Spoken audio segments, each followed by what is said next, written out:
कहानी की शुरुआत 5000 साल पहले दिखाते हुए होती है, जहाँ पे हम एक जालिम राजा को हुकूमत करते हुए देखते हैं। एक वो भी वक्त था जब ये शहर आजाद हुआ करता था, लेकिन अब इस जालिम राजा ने यहाँ के लोगों को अपना गुलाम बना लिया है। ये राजा यहाँ के सभी लोगों से जमीन की खुदवाई करवा रहा होता है। असल में इसको एक ऐसे मटेरियल की तलाश थी, एक ऐसी चीज की तलाश थी जो इसको जादुई ताकतें दे सकती थी, और इस वजह से ये पहले से ज्यादा ताकतवर हो जाता और इस शहर पे नहीं बल्कि पूरी दुनिया में ही हुकूमत कर सकता था। बेसिकली इस मटेरियल का नाम एटर्नियम है, जिसकी मदद से ये एक ऐसा ताज बना लेगा जिससे ये अपने अंदर सुपर हीरो वाली पावर्स को हासिल कर सकता है। यहाँ पे मामूल के मुताबिक मजदूर खुदाई कर रहे होते हैं और उसी दौरान एक मजदूर को वो एटर्नियम पत्थर मिल जाता है, जिसको वो जालिम राजा हासिल कर लेता है और बहुत जल्द ही अपना वो ताज भी बना लेता है, जिसको पहनने से उसे बहुत सी ताकतें मिलने वाली हैं। इसी बीच में हम एक छोटे लड़के को भी देखते हैं जो कि उस जालिम राजा के खिलाफ खड़ा हो जाता है। वो गाँव वालों को समझाता है कि हमें इस जुल्म से बचना चाहिए, हमें उसके आगे नहीं झुकना चाहिए। लेकिन जब जालिम राजा को पता चलता है कि ये तो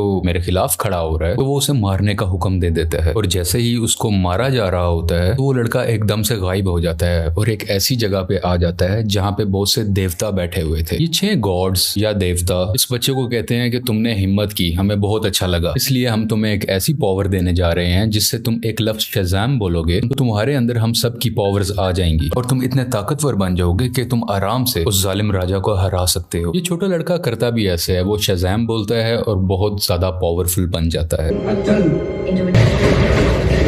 और फौरन ही वो उस राजा के महल में आ जाता है, जहाँ पे वो अपना शैतानी ताज पहन रहा होता है कि उसके पास बहुत सी पावर्स आ जाएं। लेकिन ये छोटा लड़का जो शज़ाम बोलने के बाद अब बहुत पावरफुल बन चुका है, वो वहां आके तबाही मचा देता है और सबको मारने लगता है। ये इतने गुस्से में होता है कि जालिम राजा के साथ साथ वहां के पूरे शहर को ही तबाह कर डालता है। और यहीं से कहानी जाती है 5000 साल बाद और हम प्रेजेंट का टाइम देखते हैं। अभी के टाइम पे भी हमें वही शहर दिखाया जाता है जहाँ पर एक गैंग ने पूरे तरीके से इस शहर पे कब्जा किया होता है। ये लोगों पे जुल्म कर रहे हैं, लूट मार कर रहे हैं, पूरी तरह से इस शहर को कंट्रोल में कर रखा है। असल में इस गैंग का एक ही मकसद है कि उस ताज को तलाश करना, यानी कि ये उसी क्राउन, उसी ताज को तलाश कर रहे होते हैं जो आज से 5000 साल पहले उस जालिम राजा ने बनाया था। वो खुद तो मारा गया था, लेकिन उसका ताज अभी भी कहीं ना कहीं इसी शहर में ही दफन है। अब हम एक लड़की को देखते हैं जिसका नाम एड्रियाना है। वो भी इसी ताज को ही ढूंढ रही होती है। ये लड़की पुरानी चीजों को ढूंढने में काफी एक्सपर्ट है, क्योंकि ये आर्कियोलॉजिस्ट है, यानी ये वो लोग होते हैं जो जमीन की खुदाई करते हैं और हिस्ट्री की बहुत सी चीजों के बारे में काफी मालूमात भी रखते हैं। तो ये लड़की एड्रियाना एक केव में जाती है, एक गार में जाती है, जहाँ पे काफी कोशिशों के बाद इसको वो ताज मिल भी जाता है। एड्रियाना और उसके साथी इसी बात को लेके खुश हो ही रहे होते हैं, तो हमें पता चलता है कि इसी का एक साथी जिसका नाम इस्माइल है, वो उसी गैंग के साथ मिला हुआ है जिसने पूरे शहर पे कब्जा कर रखा है। तभी इस्माइल अपने साथ आए हुए एक साथी को मार देता है और अपने गैंग के दूसरे लोगों को भी उसी गार में बुला लेता है। अब लोग इसकी तरफ गन पॉइंट करते हैं और उसे कहते हैं कि एड्रियाना, हमें तुम वो ताज दे दो। तभी ये लड़की नीचे देखती है और वहां पे कुछ वर्ड्स लिखे होते हैं। जब ये उसे पढ़ती है तो इसके मुंह से निकल जाता है शज़ाम। ये लफ्ज बोलते ही वहां पे ब्लैक एडम आ जाता है और वहां पे आए हुए सब गुंडों को मारने लगता है। इतना मारता है कि वहां पे कोई भी नहीं बच पाता। जबकि रही बात इस्माइल की, जो गुंडों के साथ मिला हुआ था, वो वहां पे मरने का नाटक करता है, इसलिए उसकी जान यहाँ पे बच जाती है। क्योंकि एड्रियाना ने ब्लैक एडम को जिंदा किया होता है, दोबारा से जगाया होता है, तो वो उसको कुछ भी नहीं कहता। अभी ब्लैक एडम वहीं पर होता है कि गैंग के कुछ और लोग आ जाते हैं और उस पर एक स्पेशल वेपन से अटैक करते हैं। ये वेपन उसी एटर्नियम मटेरियल से बना होता है जिसकी मदद से वो ताज भी बना था। और जैसे ही ये मिसाइल ब्लैक एडम को लगता है तो उसे वाकई दर्द महसूस होती है। ब्लैक एडम उस मारने वाले गुंडे की तो जान ले लेता है, लेकिन उस रॉकेट या उस छोटे से मिसाइल के लगने की वजह से खुद भी बेहोश हो जाता है। तो हमें यहाँ पे ये पता चलता है कि एटर्नियम ऐसा मटेरियल है जो ब्लैक एडम की कमजोरी है और इसी मटेरियल से ब्लैक एडम को मारा भी जा सकता है। तो ये देखते हुए एड्रियाना काफी परेशान हो जाती है और वो ब्लैक एडम को अपने घर ले जाती है। जैसे ही ब्लैक एडम को होश आता है तो वो यहाँ पे एड्रियाना के बेटे से मिलता है। ये बच्चा ब्लैक एडम को कहता है कि आप 5000 साल से उस गार के अंदर बंद थे, अब क्योंकि हमारा शहर गुलामी बसर कर रहा है, वो गैंग हमें जीने नहीं दे रहा, तो आप हमारे लिए एक मसीहा बन के आए हो, आप ही हमारे शहर को उस गैंग से बचाओगे। ब्लैक एडम को यहाँ पे कोई फर्क नहीं पड़ता। वो कहता है कि आज से 5000 साल पहले ये मेरा शहर हुआ करता था, अब यहाँ पे सब कुछ बदल चुका है, तो इस शहर को बचाने के लिए मैं रिस्पॉन्सिबल नहीं हूँ, मुझे इस शहर और यहाँ के लोगों से कोई मतलब नहीं है। और ये बात कहते ही वो घर से बाहर आ जाता है और शहर में फिरने लगता है और शहर को देखने लगता है। इसके बाद हम एक फीमेल लीडर को देखते हैं जिसका काम इस दुनिया में आने वाले सुपर हीरो और सुपर विलन्स को रोकना होता है। दुनिया में ऐसे हालात रखने होते हैं जिसकी वजह से आम लोगों को कोई मुश्किल ना आए और हमारी जमीन को भी कोई खतरा ना हो। वो यहाँ पे एक सुपर हीरो हॉकमैन से बात कर रही होती हैं। कहती हैं कि ब्लैक एडम अब वापस आ चुका है और उसे अगर रोका ना गया वो पहले की तरह इस बार भी बहुत ज्यादा तबाही मचा सकता है, और वो अगर पागल हो गया, वो गुस्से में आ गया, तो उसको रोकना लगभग नामुमकिन है। हॉकमैन इस चीज के लिए राजी हो जाते हैं और अपनी टीम इकट्ठी करते हैं जिसमें और भी बहुत से सुपर हीरोज शामिल होते हैं और सब मिलकर ब्लैक एडम को पकड़ने के लिए निकल जाते हैं। दूसरी तरफ उस गैंग के कुछ लोग एड्रियाना के घर पहुंच जाते हैं क्योंकि उन्हें पता था वो ताज अभी भी उसी के पास है, तो वो ताज लेने ही गए थे। और जैसे ही वो लोग एड्रियाना की फैमिली पे हमला करने वाले होते हैं तो ब्लैक एडम्स वहां पे उनको बचाता है और उस गैंग के लोगों को एक बार फिर से मार डालता है। और बचे हुए कुछ लोगों से ये अभी फाइट कर ही रहा होता है, तभी उसी वक्त हॉकमैन की बनाई हुई टीम वहां पे आ जाती है और ये सब मिलके ब्लैक एडम से लड़ाई करने लगते हैं। लेकिन अभी भी ब्लैक एडम इन पर भारी था। वो गैंग के लोग और जस्टिस सोसाइटी की टीम दोनों मिलके भी इसका कुछ नहीं बिगाड़ पा रहे थे और आखिरकार ब्लैक एडम वहां से चला जाता है। ये जस्टिस सोसाइटी की टीम जो कि हॉकमैन की बनाई हुई टीम है, वो एड्रियाना के पास आते हैं और उसे मदद मांगते हैं कि तुम हमारी हेल्प करो उसको पकड़ने में। लेकिन एड्रियाना उन्हें कहती है कि तुम तब कहाँ थे जब हम पे ये जुल्म हो रहे थे, तुम लोगों को तो मैंने पहले कभी नहीं देखा। एक ब्लैक एडम ही है जिसने हमें बचाया, जब मैं मरने वाली थी तो उसी ने ही मुझे बचाया था। जस्टिस सोसाइटी के लोग कहते हैं जिसको तुम समझ रही हो कि वो तुम्हारी हिफाजत कर रहा है, वो बहुत खतरनाक है। आज से 5000 साल पहले भी उसने हमारे इसी शहर को पूरे तरीके से तबाह कर दिया था। और बिल आखिर ये लोग एड्रियाना को राजी कर लेते हैं और इसीलिए एड्रियाना इन सबको ब्लैक एडम के पास ले जाती है ताकि सब लोग बैठ के आपस में बात कर सके, ताकि वो दोनों एक दूसरे की बातों को समझ सके और इनकी आपस की लड़ाई आपस में खत्म हो जाए। तभी दूसरी तरफ इस्माइल जो कि एड्रियाना का साथी था, वो उसके घर में एंटर हो जाता है ताकि वो ताज वहां से ढूंढ सके और उसका इस्तेमाल अपने लिए कर सके। लेकिन जब उसे वो ताज नहीं मिलता तो वो गुस्से में एड्रियाना के बेटे को उठा के अपने साथ ही ले जाता है। यहाँ काफी चालाकी से इसका बेटा अपनी मदर यानी एड्रियाना को फोन कर देता है और सब कुछ बता देता है कि मुझे किडनैप कर लिया गया है, मुझे इस्माइल ने ही किडनैप किया है। ये सुन के ये काफी परेशान हो जाती है, इसलिए ये जस्टिस सोसाइटी और ब्लैक एडम से हेल्प मांगती है, मेरे बेटे को वापस लाने में मेरी मदद करो। और ये दोनों राजी भी हो जाते हैं और मिलकर उसके बेटे को ढूंढने लगते हैं। यहीं पर हॉकमैन उस गैंग के 2 आदमियों को पकड़ लेता है और मार के पूछने पे उसे पता चलता है कि इस्माइल कहाँ पे है।